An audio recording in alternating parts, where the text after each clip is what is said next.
Hey, church, welcome to another episode of our Wellspring podcast. So excited that you're tuning in today.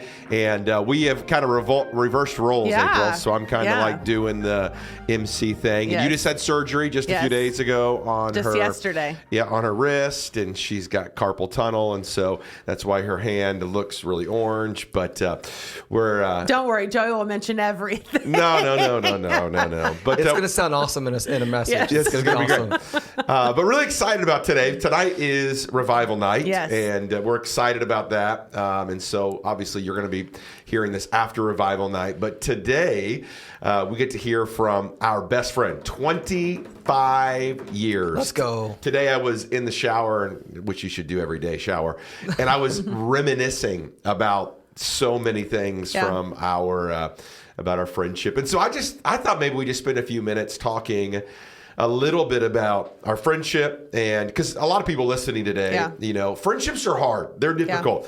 There's somebody can irritate you or tick you off, or people that move, or you know, you do all those things. I do all of those things. You irritate, you've moved, and you've ticked me off. So there's a lot. There's relationships are hard. I actually think, and this is probably something we can talk about, I actually think friendships are harder than marital relationship, but maybe that's just because I'm married to an amazing woman. Wow. Really? Wow. That's powerful. You said that because I literally was listening to a podcast just this week in the Deborah Folletta. You guys probably She said that everyone, if you're married, you should see a marriage counselor.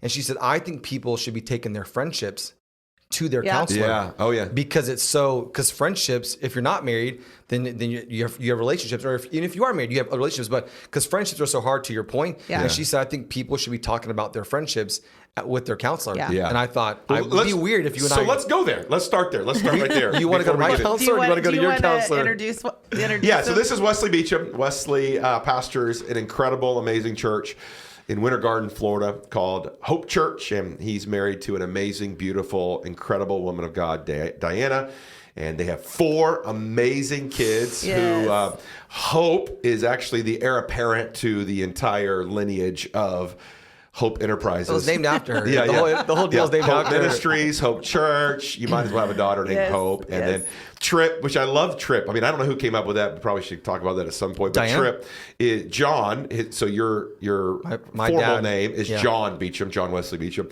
So you're John Wesley Beecham II. And then Trip is John Wesley Beecham III, which makes him Trip. Yes, but he has transitioned to John. He didn't transition. Let's not use that word. That's not appropriate to use that word. It's fair. That's another episode. He has requested to be called John. Yeah, so he's now John. It's still very hard to do. But I would only be the uncle if I actually still call him Trip. So But he has gone back. Oh, so now Trip? Okay. Because someone told him the ladies would like a guy named Trip. Sounds like something. It's a business move, and it sounds like the right thing to do. Yes, and the other unique thing about our friendship. So 14 years ago, we had twins. Our twins are 14. And then a few years after that, Diana and Wesley had twins. Boy-girl twins. Yes. And we have boy-girl twins. So it was just so ironic that like God has placed us in this like parallel path. Yes. You know? I mean, you guys have 4. We only have 3, but... And their twin daughter, is the alpha male, only she's female, just like our twin daughter is the alpha male, although she's female. And Judah and Liam are the smart ones. Yes. I mean, it's a trade-off. Yeah, it's a trade-off. You can either be a platform person or smarts person. You can't be both. Not many people can be both. So we're glad you're here. You're going to speak in tonight at Revival Night. Super excited. They're excited. So let's go there. I think that'd be a fun question. So when it comes to relationships, when we just look at the broad sense of relationships, what would you say is the hardest relationship? I'll go first. I certainly think, obviously we have a 21-year-old son, so that relationship has changed. Mm-hmm. We've been married now for 24 years. We've been married. We've got parents, in-laws, all of that. I still, as I mentioned earlier, I think the hardest relationship is friendship relationships. I think they're the most difficult. I could give you my reasons why, but I would say friendships are really hard. I think that's what makes it so powerful that we've been friends for 25 years. So what would you say? I would say, when I think of friendships, I think friendships is just staying connected. Intentional? Because majority of our people would say our best friends don't live in Ruskin. Right. Yeah. So we have you and Diana in Orlando, and then we have, Josh and Kaylee, which they're your best friends too. Like we all are one group of friends, but they live up in Massachusetts, so I think, and we all met in college, which, that we all came from different places. Yeah. Well, what's interesting is all four of us came from Florida. All came from Florida, right? Yeah. I know you didn't come with Diana, but you and Diana came the same time. April and I went together to college. Josh, he married his wife later. And so what's interesting is just the dynamic of relationship. What would you say? The hardest relationship? But I think the hardest relationship, and I think even Wesley would probably almost agree with this too. Don't assume. I'm gonna always agree with April. Yeah, it feels right. Would probably be sibling relationships as you get older. Yeah. Like there's so much. I think there's we've had so much ebb and flow and seasons in our relationships with our siblings. So you would say siblings? Yeah. I say friendships. Because I think as a sibling, I think you kind of are just thrown together. And then when you get married, you have to make that decision. Yeah. To still in a relationship. Because they're not necessarily your friends. No. What would you say? Your brother and your sister. Yeah. And if you choose for them to be your friend, I was in a parking lot before I got here. And I was talking to my little brother, who's 5 years younger than me.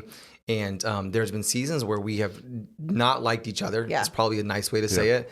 And there's seasons where we can't get enough of each other. Yeah. And we want to call each other and we want to, laugh and joke. And we've cried together and we fought each other. And now we're going on mission trips together. And so, my wife's going to hear this, but I think marriage is the hardest because you can't, we signed up till death do us part. Yeah. And it's commitment you made to God. Like if I told one of my staff members, I'm like, I cannot start over with my best friends. Yeah. Right. With you guys. I'm like, if something bad would happen, I am in trouble. I won't I've got you guys and Killer and Kaylee, as if anything goes wrong with you guys, I can't start over with 25 more years with somebody else. I'm just going to have less friends. Yeah. If something bad happens to all of you guys, I'm going to go without best friends. Yeah. Everyone's my friend. Yeah. But I've only got 4 or 5 best friends. And so anyways, I'm like do or die with you guys, but I'm also do or die with my wife. And probably most of your viewers make you guys feel good. I mean, no one's, well, at least for Di and I, most couples I deal with, most of them, they're completely different than their spouse. Yeah. And so Di and I are so different. Yeah. And I think also when you get to be about 30, you're basically figuring out, you're trying to figure out all the trauma that you've been through. Yeah. And so you got married with someone, we're young, so we're 20 and we get married. And then we're 30 and we realize, oh man, we went through some stuff as kids. Yeah. And now we're trying to figure out how to unpack that while we have 4 kids, while we have a job that we do together. And so it's like, how would you do it? I would do it different. How would you do it? I would do it different. So I would say for us, marriage has been... Isn't it interesting that all 3 of us said a different answer? And I think if we just... Relationships are just hard. They're difficult. So let's go.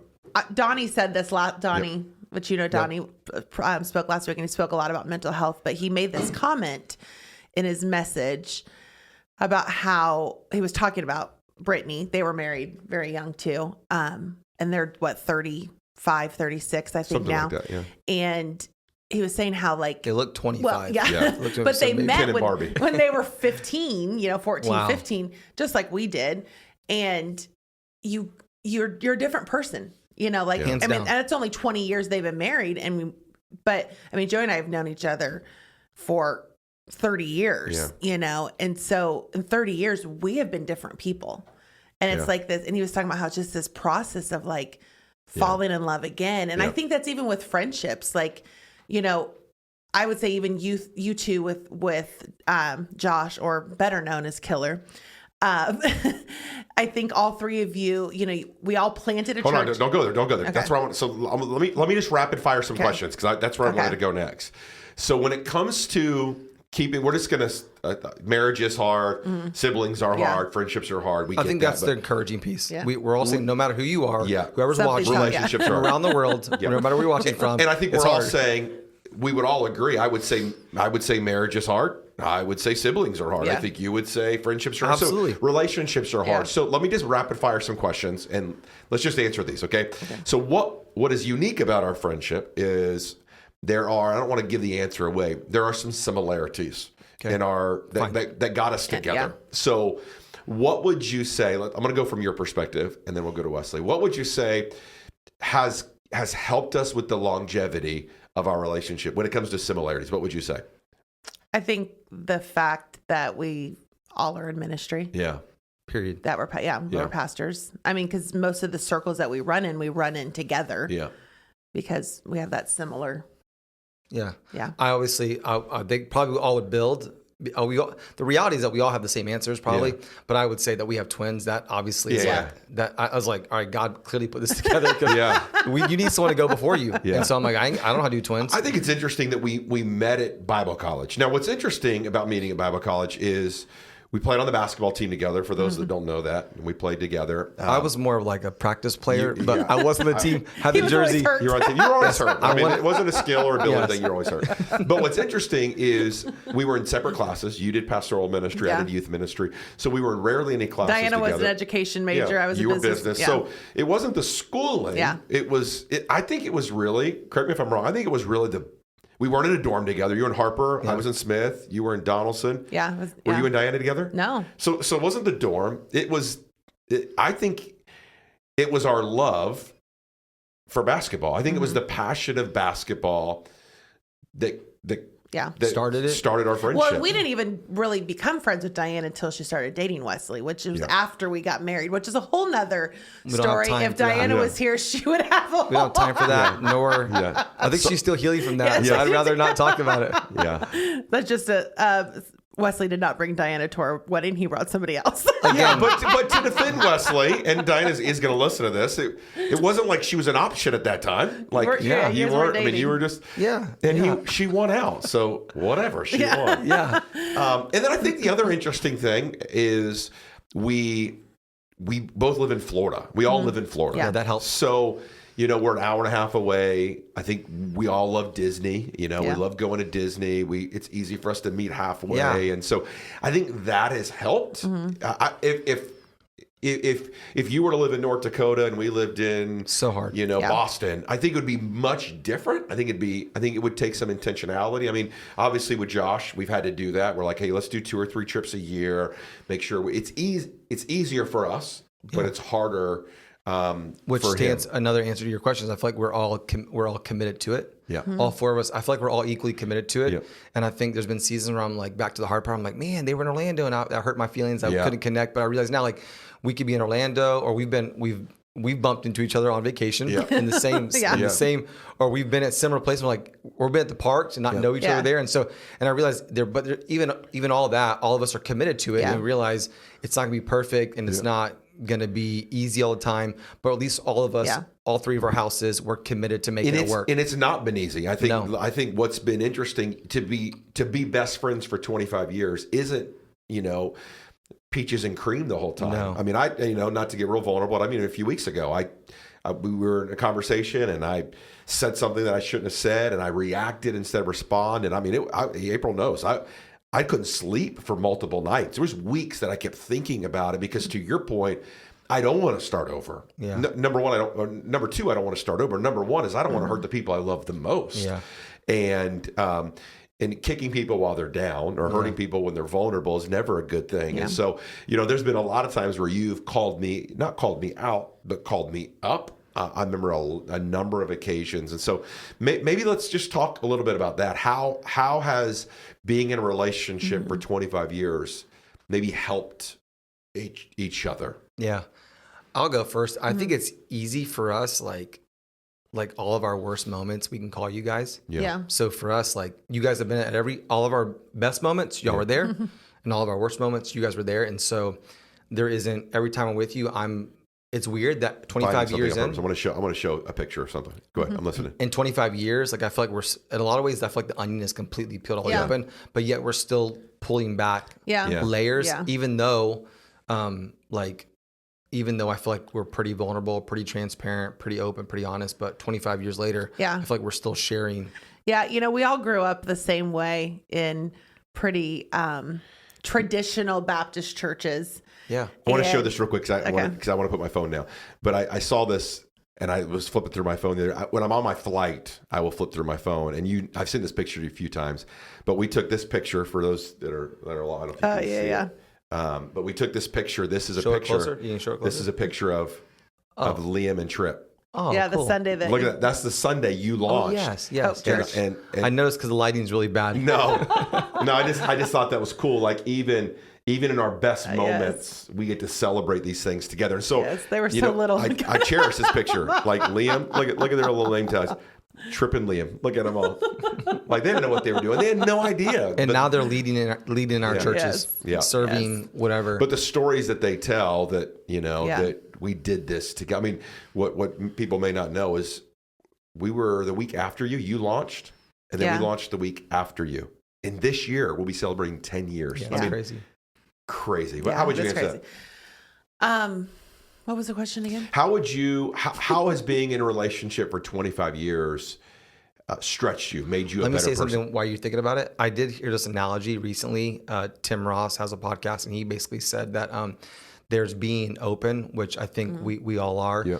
Then there's being transparent, and there's being vulnerable. Yeah. Mm-hmm. And I think open is like you can have an open conversation. Right. Transparent is like when you walk around someone's house and you can see in the window. Yeah. Vulnerability is when you open the door and you let them come in. So good. That's really good. Because they can hear you. Before they could just see you, but now they can hear you. Good. If I go to your house right now, I can go in your bedroom. Yeah. If anybody else comes to my house or comes to your house, they're not just going to walk in your bedroom. Yeah. But if I go in your house, I'm like, hey, bro, are you okay? I could walk in there and I could whatever. And so, or with our other friend, we didn't talk for a while, and you and I are like, we're going to get on an airplane, and we're going to go up there, and because the phone wasn't, we were calling him, but there was no answer. We're just going to drive up there, and so I think that speaks to the commitment piece of it. And I think there's been moments even in that relationship. He's not here, but there has been moments in that relationship where we've been able to call him up as well in some areas, and I think that's what's beautiful. Yeah, I mean, I was saying that we all kind of grew up the same way, very traditional Baptist, where it's not really about the trauma or like getting healed or walking in freedom. And I think all of us for the last, I would probably say just 5 to 6 years, we've walked through a lot of freedom, so not necessarily together because, we've done it separately, at our own churches, but walked through a lot of freedom where I think,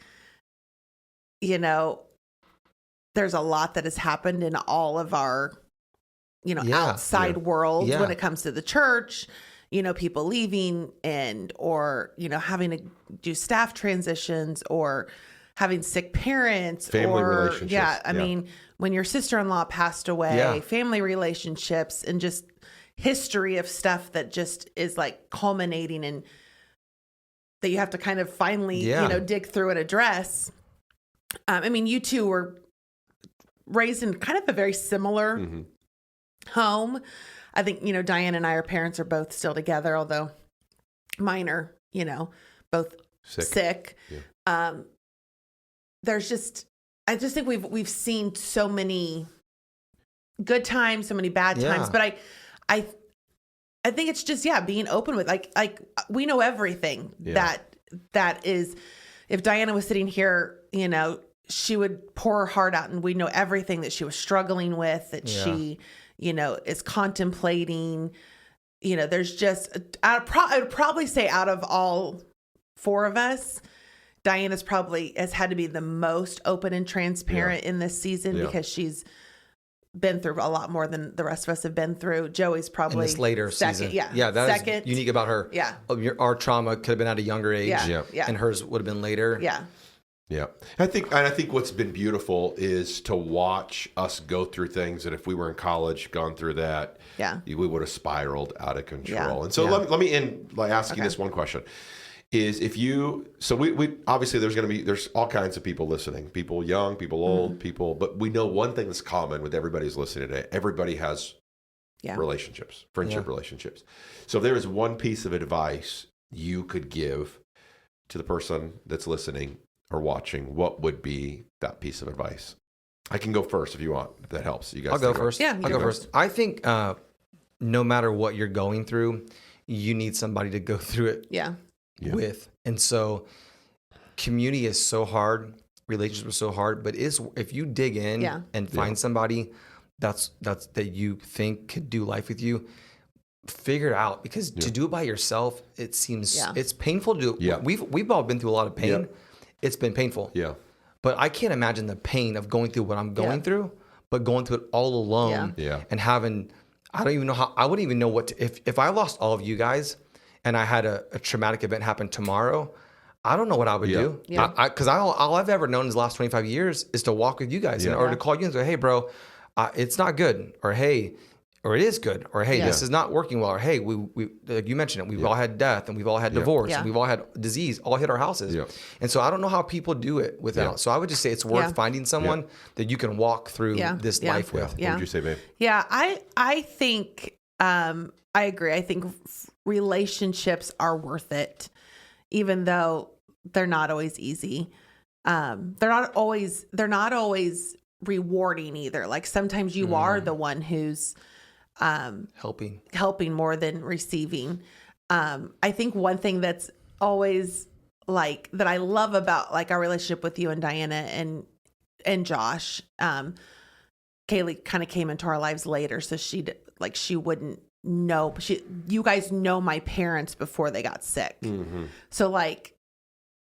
There's just, I mean, and Josh doesn't see him that much. So like, I mean, he's walked in our house before and he talks to my dad like he would have talked to my dad when we were in college, you know, because he doesn't, but we have friends now that only know my mom and dad the way that he is. Yeah. Your mom with dementia. I think that's something that can be really special.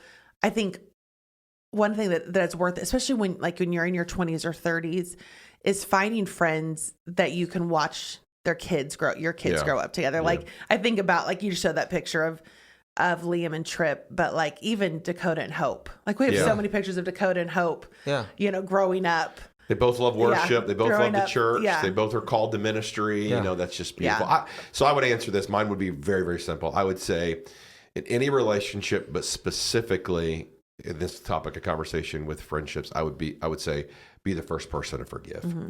I think if you're the first person to forgive, it just drops every single wall and say, I'm sorry. I messed up. I screwed up.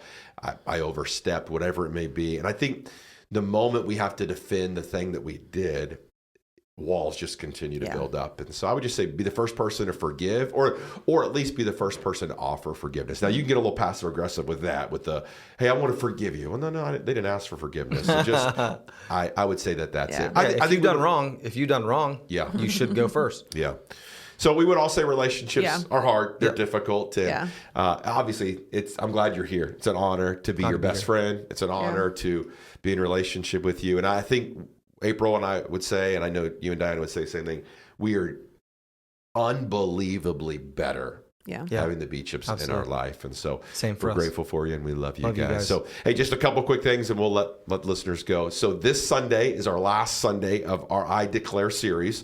And a little spoiler, this Sunday, everybody will be able to get a bracelet. They're going to choose which declarational statement means the most to them. And so you can pick one of those up Sunday. And then Women's One Day is coming up on February 1st. So it's less than 2 weeks away and you can still sign up. And we have a huge announcement happening at Women's One Day. So you do not want to miss it. Yes. Next Wednesday, not a week from today. So whatever day you're listening to this, on the 26th, I think.